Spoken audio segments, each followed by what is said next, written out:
With LogViewPlus, you can configure custom reports in a dashboard. Dashboard reports are always driven by a SQL statement, which works against the current view.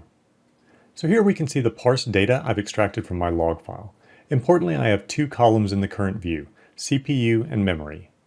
Now let's show the dashboard and configure a new timeline report. The first step is to configure our SQL statement. SQL gives us the ability to manipulate our data prior to generating the report. We can aggregate or transform data as needed. In this case, all we need to do is just write a basic select statement targeting the CPU and memory columns.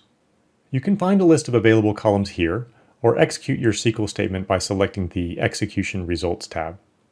If we go to the next step, we can see an example of what our report will look like. Here we can configure a number of options to control how the report will be displayed in the dashboard. For example, let's go ahead and add a new report name and show a legend. When we finish the report, we can see our new report in the dashboard.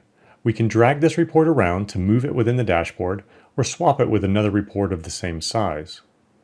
Finally, if we go into Application Settings, Dashboard Mappings, we can see our new dashboard has been created and saved.